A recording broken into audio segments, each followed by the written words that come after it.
அனைவருக்கும் வணக்கம். வாரம் ஒரு அக்குபஞ்சர் புள்ளி அப்படின்ற வரிசையில இன்னைக்கு நாம பார்க்க போற புள்ளி ஸ்டொமக் 43, அதாவது இரைப்பையில் மரபூத புள்ளி உட் பாயிண்ட். இதை பார்க்க போறோம். முதல்ல இந்த புள்ளியோட லொகேஷன், இதை போடுறது மூலமா என்னென்ன நோய்கள்லாம் சரி பண்ண முடியும் அப்படின்ற விஷயங்கள் எல்லாம் ஒண்ணா பார்க்கலாம். முதல்ல அந்த புள்ளியோட லொகேஷன், காலில் 2வது மற்றும் 3வது விரல்கள் சேருது இல்லையா, இந்த தசை பகுதிகளில் இந்த இடத்துல இருந்து ஒரு 2 சொன் தொலைவில் இருக்கக்கூடியது தான் இந்த புள்ளி. 2 சொன் அப்படிங்கும்போது அது 3 விரல்களால் அளக்கக்கூடியது. 3 விரல்களை வச்சோம்னா 2 சொன், இங்கேருந்து 2 சொன் கால்களில். இப்படி இந்த புள்ளி போடும்போது என்ன பலன் கிடைக்கும் அப்படின்றத பார்த்தோம்னா, போன பாயிண்ட் என்ன பார்த்தோம்னா, மரம் மண்ணுக்கு போவதை பார்த்தோம். இங்க என்ன நடக்க போகுதுன்னா, அதாவது GP 34ல பார்த்தோம். ஸ்டொமக் 43 மண் மரத்துக்கு போகுது. அப்ப என்ன வேலை நடக்குது, இது ரெண்டுக்கும் என்ன டிஃப்ரெண்ட் இருக்கு அப்படின்றத ஒன்னொன்னா பார்க்கலாம். ஃபர்ஸ்ட் மண் நம்ம ஏற்கனவே போனோட்டமே பேசிட்டோம் போன வீடியோல, ஜிபின்றத நம்ம ஒரு வேரா எடுத்துக்கிட்டணும் அப்படின்னு. அப்ப இந்த மண் என்ன பண்ணுதுன்னா, அதாவது மண்ணில் உள்ள சத்துக்கள் வேரின் மூலமாக உறிஞ்சப்படணும். அப்படி உறிஞ்சப்பட்டா அதுக்கு மரம் என்ன பண்ணும்னா நல்லா செழித்து வளரும். அதே மாதிரிதான் நம்ம உடம்புல இரைப்பையில உணவுகள் நல்ல நொதித்தல் அடையணும். கைம் அப்படின்ற கூடிய வடிவம் பெறணும். அப்படி பெற்று அதுக்கு அடுத்து சிறுகுடலுக்கு போனா மட்டும்தான் இரைப்பையில இருந்தே இந்த பரிணாமம் நடக்கணும். நடந்தாதான் அது நம்ம குடல்களால என்ன செய்ய முடியும்னா, ஈஸியா சத்துக்களை உறிஞ்சி ரத்தத்துல கலக்க முடியும். ஏன்னா ரத்தத்தின் மூலமாக தான் நம்ம உடலுக்கு தேவையான ஆக்சிஜன், அதாவது காற்று மற்றும் ஊட்டச்சத்துக்கள் போகுது.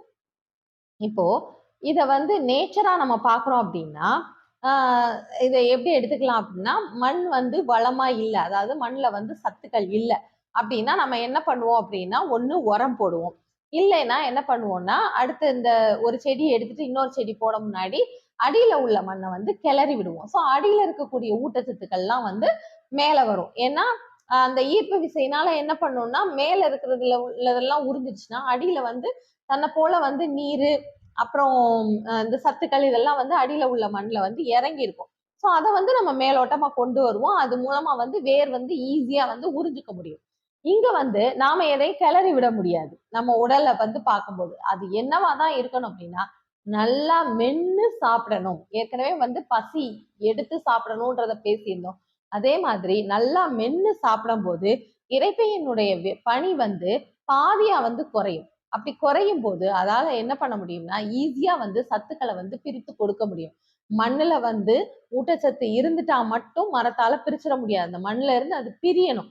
இப்ப நம்ம எவ்வளவுதான் சத்தானதா சாப்பிட்டாலும் அங்க உள்ள இரைப்பை நல்லா டைஜஸ்ட் பண்ணி சத்துக்களை பிரிச்சு ரத்தத்துல கலக்க வச்சா மட்டும்தான் நமக்கு தேவையான சத்துக்கள் கிடைக்கும். அப்படி இல்லாத பட்சத்தில் என்ன வேலை அங்க நடக்குது, என்ன நோய்க்குறியா மாறுது அப்படின்னு பார்த்தோம்னா, நான் முதையே சொன்னேன், இரைப்பை கொடுக்கிற விஷயத்தின் மூலமாக தான் ரத்தத்துல காற்றும் ஊட்டச்சத்துக்களும் கடத்திட்டு போகுது அப்படின்னு.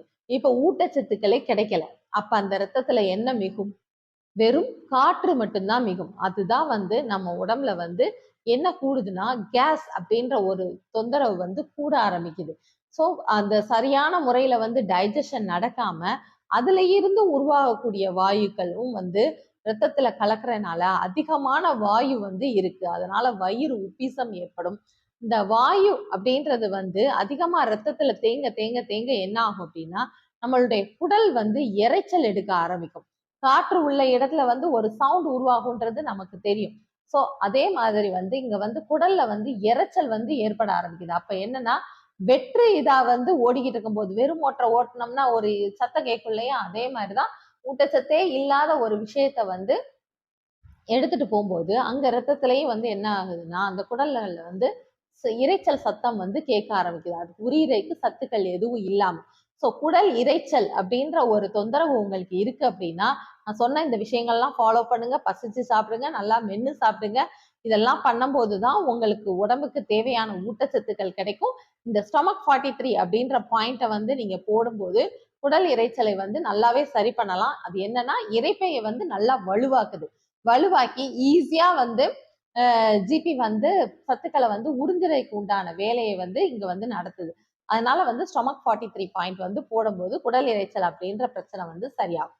சரி, இது ஒரு விஷயம். அடுத்து இரண்டாவதா வந்து இன்னொரு விஷயம் அப்படின்னு பார்த்தோம்னா, மரம் வந்து என்ன பண்ணுது? ஊட்டச்சத்தை மட்டுமா உரியுது? நீரையும் தானே உரியுது. வேர் மூலமாக தான் நீரும் வந்து உறிஞ்சப்படணும். இப்ப அந்த நீர் வந்து உரியாம இங்க வந்து என்னவாயிருச்சுன்னா காற்று கூடிருச்சு.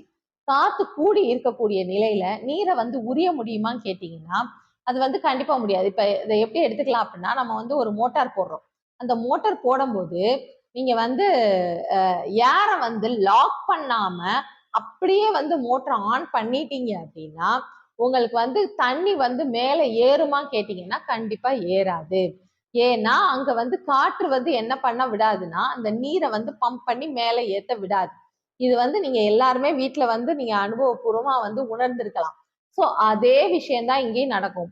வந்து காற்று கூட கூடி கூடி கூடி அதுக்கடுத்து அது என்னவாயிரும்னா நீரை நம்ம உடம்புல உறிஞ்சக்கூடிய தன்மையை வந்து அப்படியே வந்து ஸ்டாப் பண்ண வச்சிரும். அதுலயும் மெயினா வந்து இந்த தொந்தரவு வந்து இருக்கு. காற்றால வந்து நீர் வந்து காற்று மிகுதியானதுனால நீரை உறிஞ்ச முடியல அப்படின்றத வந்து நீங்க 2 இடங்கள்ல நல்லா பார்க்கலாம். அதாவது கால் பாதத்துல மேல்புறம், கால் பாதத்தினுடைய மேல்புறத்துல வந்து ஏன்னா ஒரு பக்கம் வந்து ஸ்டொமக் பாயிண்ட் இருக்கு, இன்னொரு பக்கம் வந்து ஜிபி பாயிண்ட் இருக்கு. இது ரெண்டும் வந்து ஒண்ணு போல இருக்கும். சோ இந்த இடங்கள்ல வந்து இங்க சத்து கிடைக்கலைன்னா இதால வந்து உரிய முடியாது.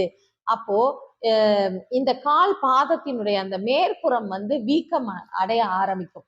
அந்த மாதிரி வந்து வீக்கம் ஏற்படுது அப்படின்னா உங்களுக்கு வந்து இந்த செரிமானம் வந்து சரியா நடக்காம சத்துக்கள் பிரிக்கப்படாம இருக்கு அப்படின்றத வந்து நீங்க தெரிஞ்சுக்கிடலாம். ஸோ இந்த ஸ்டொமக் 43 பாயிண்ட் போடும்போது அந்த வீக்கம் வந்து நல்லா சரியாகும். அதே மாதிரி இன்னொரு இடத்துல ஜிபியும் ஸ்டொமக்கும் மீட் பண்ணுது அப்படின்னு எடுத்துக்கிட்டோம்னா அது வந்து இங்க முகத்துலதான் வந்து ஸ்டொமக்கு ஜிபி இதெல்லாம் வந்து ஒண்ணு போல வந்து இருக்கும். மித்த இடங்கள்ல எல்லாம் வந்து அது என்ன ஆயிரும்னா ரெண்டும் ஆப்போசிட் சைட்ல வந்து அதோடைய பயணப்பாதை வந்து பயணிக்கும்.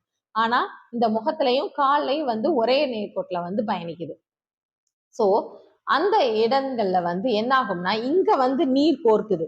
இங்க வந்து நீரை உறிஞ்ச முடியல. இங்க பெரும்பாலும் வந்து நீர் கோர்க்கிற பிரச்சனை அப்படின்னு எடுத்துக்கிட்டோம்னா சைனஸ். சைனஸ் அப்படின்றது ஏன் உருவாகுது அப்படின்னு பார்த்தோம்னா இங்க உள்ள காற்று சிற்றறைகள் அந்த சைனஸ் அப்படின்றது வந்து நம்மளுடைய சுவாசத்திற்கு வந்து ஹெல்ப் பண்ணக்கூடிய ஒரு விஷயமா தான் இருக்கு. ஸோ அந்த இடம் எப்படி இருக்கணும்னா அது வந்து காற்று உள்ள போயிட்டு வர்ற மாதிரி குமிழ் குமிழா வந்து இருக்கும். நம்ம இந்த பஞ்சுல எல்லாம் வந்து காஞ்ச பஞ்சுல வந்து எப்படி இருக்கும் ஹோலா இருக்கும் இல்லையா அதே மாதிரிதான் வந்து காற்று உள்ள போயிட்டு வர்ற மாதிரி இருக்கணும். அந்த இடம் என்ன ஆயிரும் அப்படின்னா இந்த வாயு நிரம்பி நிரம்பி நிரம்பி அங்க வந்து என்ன ஆயிருதுன்னா அப்படியே வந்து நீர் வந்து தேங்க ஆரம்பிச்சிருது. நீர் வந்து உறிஞ்சப்படாம அப்படியே நீர் தேங்குறதுதான் அதான் வந்து சைனஸ் அப்படின்னு வந்து நம்ம சொல்றோம். இது வந்து பல காரணங்கள் இருக்கு சைனஸ் உருவாகிறதுக்கு.